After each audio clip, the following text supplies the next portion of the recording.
Right now, as you're watching this video, Chinese warships are patrolling waters that American cargo ships depend on. Waters that carry your smartphones, your clothes, your coffee, and almost everything else you use daily. But here's what most Americans don't know.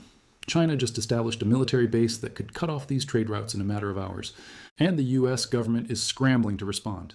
This isn't a conspiracy theory. This is happening right now, and it's about to change everything about American trade, your wallet, and possibly the balance of global power.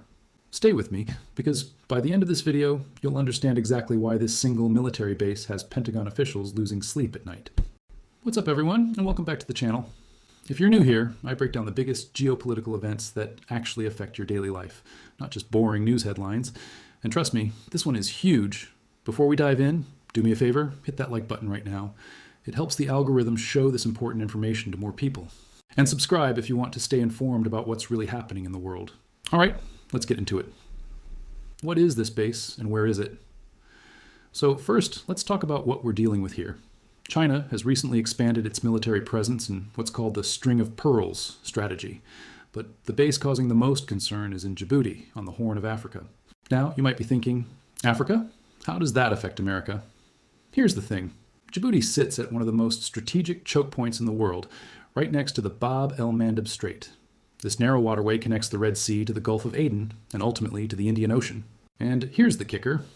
Approximately 30% of global shipping container traffic passes through this region, including massive amounts of American imports and exports. Let me put this in perspective. Every single day, roughly 4.8 million barrels of oil and petroleum pass through this strait. That's oil that heats American homes, fuels American cars, and powers American industries. China now has military infrastructure positioned right there, watching every ship that goes by. But it gets even more interesting. China hasn't just stopped at Djibouti. They're building or have established military or commercial port facilities in Pakistan at Gwadar, in Sri Lanka at Hambantota, in Myanmar, and in Cambodia. They're creating what military strategists call anti-access area denial zones, or A2AD in military speak. Translation? China is building the ability to control who gets to use these waters. The direct impact on American wallets. Now, I know what some of you are thinking.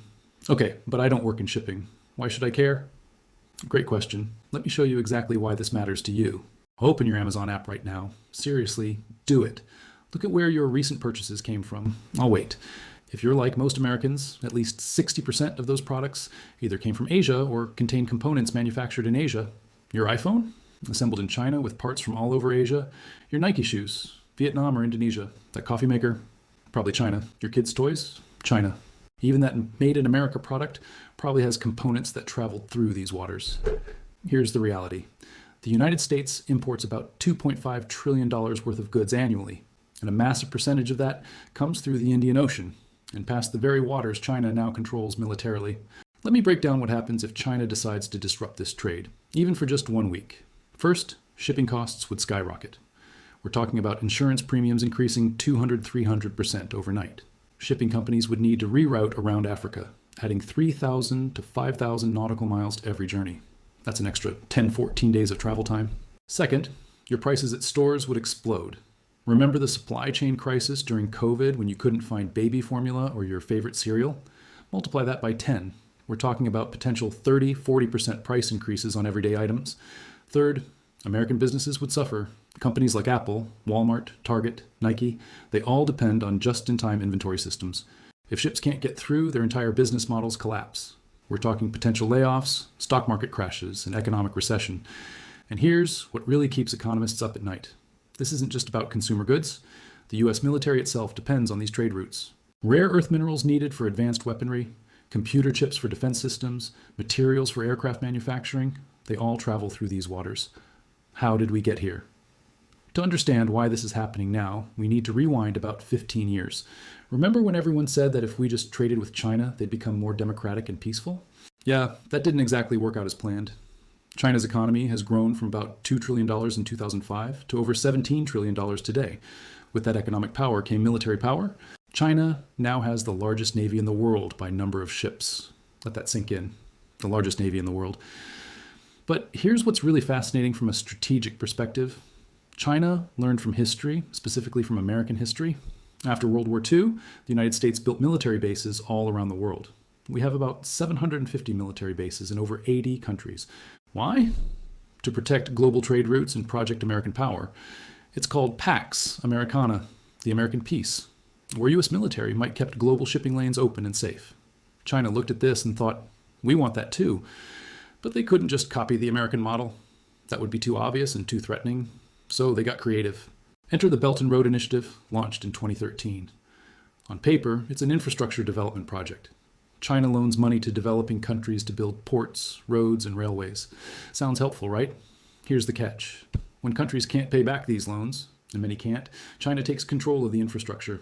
This is exactly what happened in Sri Lanka. China loaned them money to build Hambantota Port. When Sri Lanka couldn't pay, China took a 99-year lease on the port. Now, Chinese ships dock there, refuel there, and effectively control it. This is economic warfare masquerading as development aid. And it's brilliant in a terrifying sort of way. What this means for American security. Let's talk military strategy for a minute, because this is where things get really serious. The U.S. Navy has dominated global oceans since 1945. American aircraft carriers have been the ultimate symbol of global power projection. If something happens anywhere in the world, America can send a carrier strike group there in days. But China has been developing what they call carrier killer missiles, specifically the DF-21D and the newer DF-26. These are anti-ship ballistic missiles that can potentially sink an aircraft carrier from over 1,000 miles away. No one's ever used these in combat, so we don't know for sure if they work as advertised, but the Pentagon takes them very seriously. Now, combine these missiles with forward military bases like the one in Djibouti, and suddenly China can create exclusion zones where American ships can't safely operate. Here's a scenario that military planners wargame regularly. Imagine tensions rise over Taiwan. China decides to blockade the island. The U.S. wants to send naval forces to support Taiwan, as we're committed to do under current policy. But to get there, U.S. ships need to pass through waters now monitored and potentially controlled by Chinese military installations. China could threaten any ship that tries to pass, effectively controlling who gets access to the region. American admirals would have to choose. Risk getting ships sunk trying to pass through, or back down and let China have its way. That's a strategic nightmare. But here's what's even more concerning. This isn't just about Taiwan. China is building these capabilities all along the trade routes from the Middle East to Asia. They're creating multiple pressure points where they could squeeze American commerce and military movement. Admiral Philip Davidson, former commander of U.S. Indo-Pacific Command, testified to Congress that China could attempt to take Taiwan by force within the next 6 years. That was in 2021, which means we're already several years into that timeline. And every day, China's military position gets stronger, while America's relative position becomes more challenging. Beyond ships and bases. Now, here's where this gets even more complex. This isn't just about military bases and warships. This is about economic control and leverage. Let me explain something that most people don't realize. China doesn't need to fire a single shot to win this competition. All they need to do is control the economic choke points. Think about it. China is now the largest trading partner for over 120 countries. That's more than the United States. When China has economic leverage over that many countries, they have political leverage too. Here's a real example. Australia.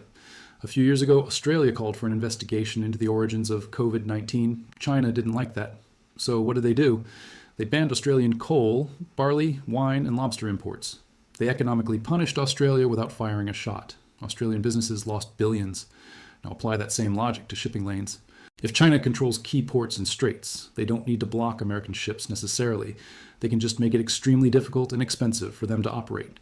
Delay inspections, require extra paperwork, charge higher fees, death by 1,000 cuts. And here's the really sophisticated part of China is strategy. They're making other countries dependent on Chinese infrastructure. If you're a poor African nation and China built your main port, your roads, your power plants, all with Chinese loans, who are you going to side with when the US and China have a dispute? China is playing the long game here. They're building dependencies that will last for decades. Let me give you some numbers that should alarm you. China now handles about 70% of global port container traffic through Chinese-owned or operated ports. 7 of the world's 10 largest ports are in China. Chinese companies control terminals in 95 ports across 53 countries. That's not just impressive, that's economically dominant. And every one of those ports gives China data. They know what's being shipped, where it's going, who's shipping it, and when. That's intelligence gold. The U.S. response.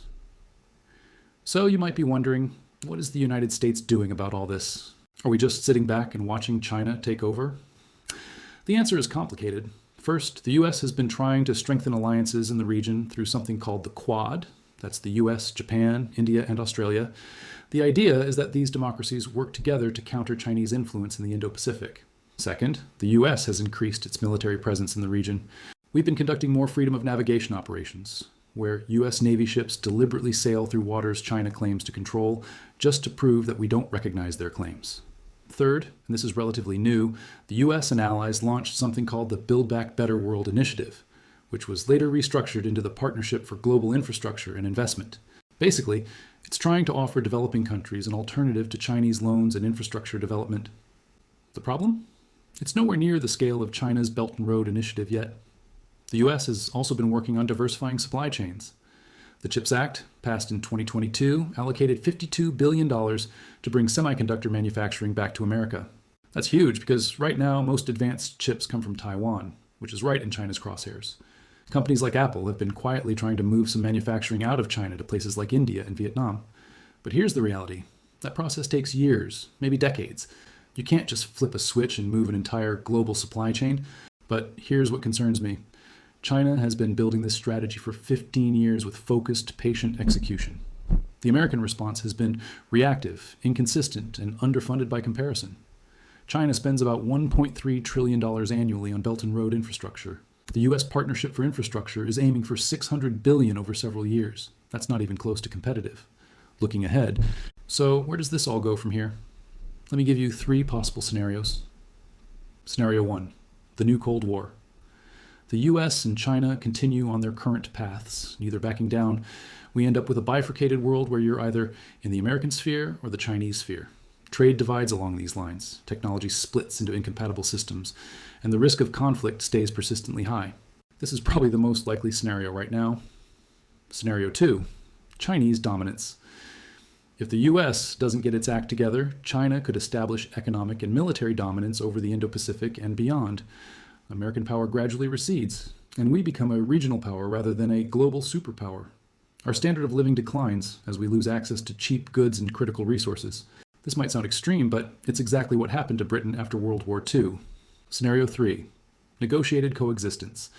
The US and China find a way to share global leadership, dividing responsibilities and respecting each other's core interests. Honestly, this seems like the least likely scenario given current tensions, but it's theoretically possible. Here's what I think is most likely. We're going to see more confrontations, more economic pressure, more trade disputes, and occasional military scares, but probably not outright war because both sides have too much to lose. However, and this is crucial, your life is going to be affected regardless of which scenario plays out. If we go full Cold War, expect higher prices, less selection, and more domestic political tension as America retools its economy. If China dominates, expect even worse outcomes. And even in the best case scenario, expect years of uncertainty and volatility. For young Americans watching this is the defining challenge of your generation.